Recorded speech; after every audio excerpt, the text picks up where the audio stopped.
안녕하세요. 오늘은 2019년도 중국어 임용고시 기출문제 함께 풀어보도록 하겠습니다. 오늘 함께 할 문제는요. 전공 A의 10번 문제가 되겠습니다. 어떠한 문제가 출제되었는지 한번 확인해 볼게요. 为读下文先分别说明 A 和 B 的含义然后写出 C 和D 4점짜리 문제가 되겠네요. 자, 먼저 아래의 문장을 읽고 신 그리고 然后가 나왔어요.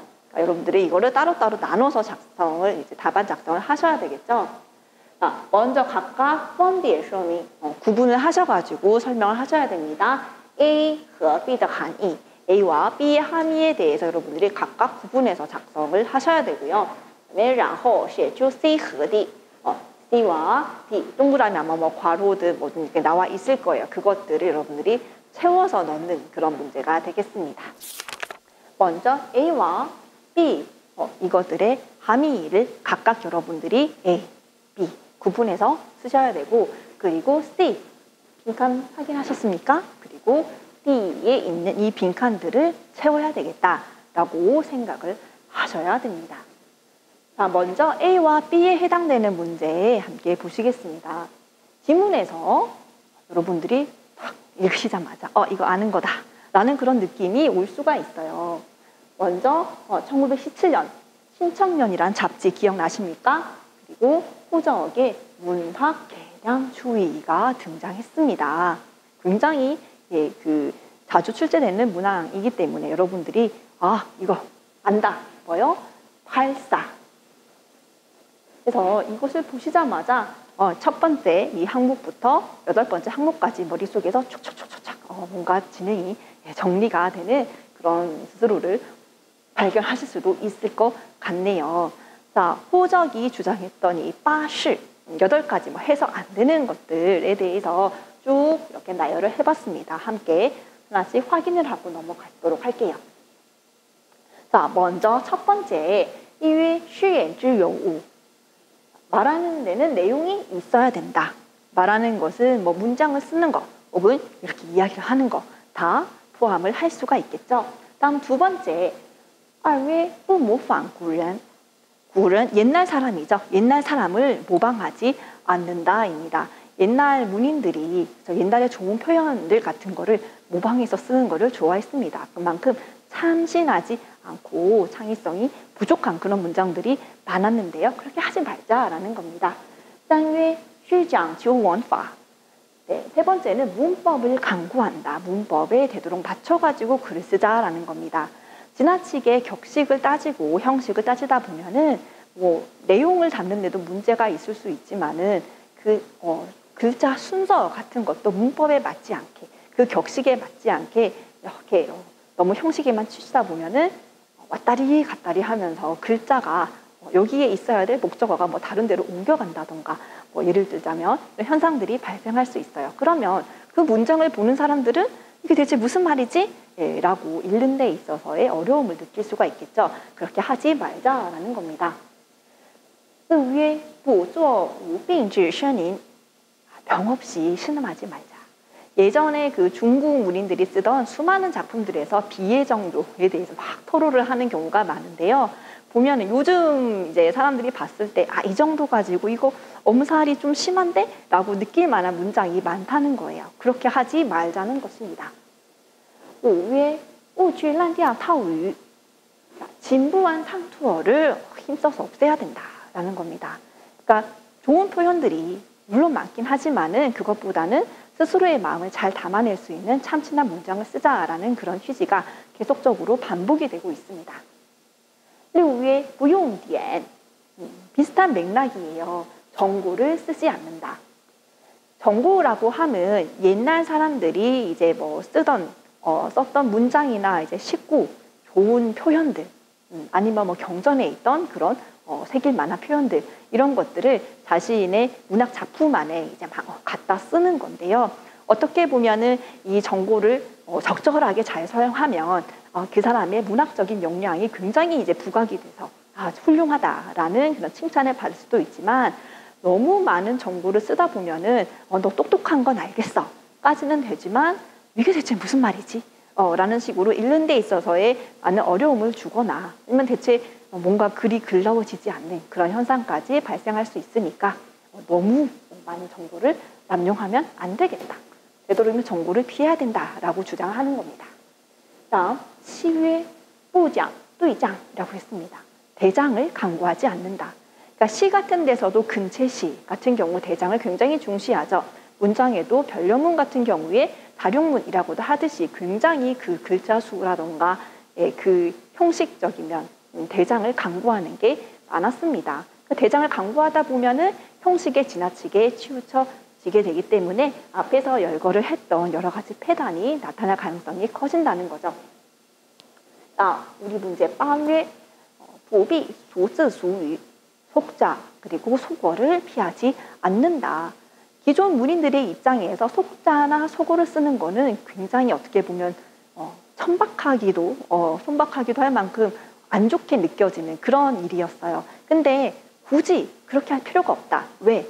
정말 그 때에 따라 가지고 적시에 자신의 진실한 마음을 담아내는 글을 쓰기 위해서는 이것을 피할 이유가 전혀 없다는 거죠. 오히려 더 진실된 글을 쓸 수 있는 그런 기능을 이 속자와 속어가 할 수 있다는 것입니다. 다시 문제로 돌아가 보도록 할게요. 그래서 우리는 A 첫 번째 거 그리고 B 마지막 거에 대한 해석을 현대 백화로 여러분들이 써주시면 되는 겁니다. 첫 번째 쉬엔지여우 설명했듯이 말에는 내용이 있어야 된다라는 거죠. 여기서 중요한 거 우 우리 물건 물질 할 때 그 물입니다. 여기서는 형식과 대비되는 내용에 해당된다고 보시면 되겠습니다. 文章或讲话必须有具体内容. 문장을 쓴다거나 이렇게 이야기를 할 때는 반드시 구체적인 내용이 들어가 있어야 된다라고 쓰시면 될 것 같고요. B 같은 경우 우리 속자나 속어를 피하지 않는다라고 되어 있는데 표현을 살짝 바꿔서 写文章时善用俗字和俗语.善用은 잘 쓰는 거죠. 내식이 적절하게 이 속자와 속어를 잘 쓴다라는 식으로 풀어서 정리를 해서 써주시면 좋은 답안이 될 것 같습니다.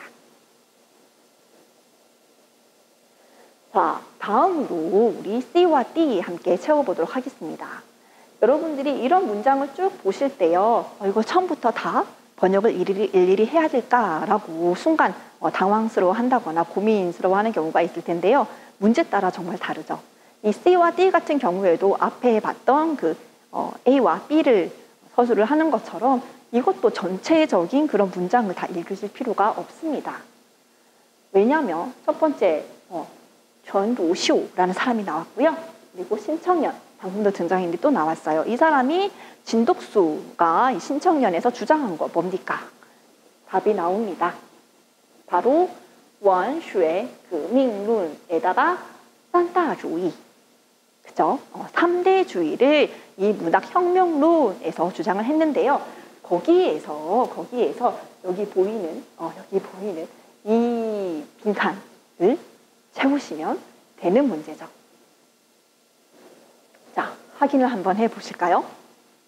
첫 번째, 推导雕琢的多语的贵族文学，建设平易的抒情的国民文学。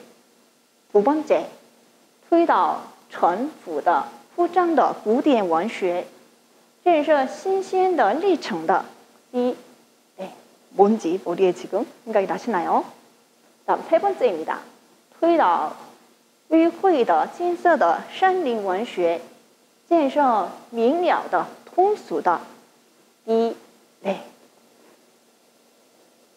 각각을 보시면 수식하고 아부하는 귀족문학을 타도하고 평이하고 서정적인 국민문학을 건설하자. 이 귀족문학 여기 안 된다는 겁니다. 대신 국민문학을 건설하자. 그리고 진부하고 과장적인 고전문학을 타도하고 신성하고 진실된 사실문학을 건설하자. 애매하고 난해한 산림문학을 타도하고 명료하고 통속적인 사회문학을 건설하자. 라고 해서 여러분들이 이 조항을 기억하고 계신다면 굉장히 쉽게 답안을 작성할 수 있는 그런 문제가 되겠습니다. 그래서 각각 대비가 되는 꾸이두, 워민, 그리고 구디엔, 시에시, 그리고 샨린,社会 대비 관계 한 번 더 여러분들이 숙지를 하셨으면 좋겠네요. 자, 이렇게 해서 C 같은 경우 시에시 원쉐 이 사시를 이때 이렇게 쓰는 거, 이렇게 쓴다는 거 한 번 더 주의를 하시고요. 그리고 社会文学 사회문학 D 답안 완성이 되었습니다. 여러분들이 신문학 운동에 대한 문제를 이 임용시험에서 종종 보실 수가 있습니다. 이 문항에서 가장 자주 등장하는 게 바로 신문학 운동, 신청년이라는 잡지, 그리고 호적의 문학계량추이, 그리고 진독수의 문학혁명론이 되겠는데요. 이 문학계량추이 같은 경우에는 따시, 그리고 문학혁명론 같은 경우에는 싼따주의 이렇게 두 가지를 여러분들이 각각 구분을 해서 다 머릿속에 입력을 시켜 놓으실 필요가 있습니다. 그래서 우리 1부터 8까지 그 조항들을 다 살펴보았고요. 이 산따주의 같은 경우에도 기존문학, 국민문학, 고전문학, 사실문학, 삼림문학, 사회문학 그 대비되는 면들까지 함께 짚어보았습니다. 자, 마지막으로 여러분들 본문에서 살짝 본문을 읽어가다가 어렵다고 느낄 수 있는 어휘들을 함께 정리를 해보았으니까 참고를 해주시고요. 본문에 대한 해석이 또 다음과 같습니다. 이것도 여러분들이 공부하다가 이 부분이 좀 헷갈린다라는 부분들 충분히 참고하셨으면 좋겠습니다. 이 문항 같은 경우는 여러분들 중국 현대문학사 중에서도 신문학운동, 그 중에서도 신청년 안에 수록이 되어 있던 호적의 활사, 그리고 진독수의 3대주의에 대해서 묻는 문항이 되고요. 여러분들이 현대문학사에서 좀 상식적인, 어떻게 보면 기본이라고 할 수 있는 그런 부분들에 대해서 얼마나 충분히 숙지를 하고 있는가를 묻는 그런 문항이었습니다. 이것으로 문제풀이 모두 마치겠습니다. 감사합니다.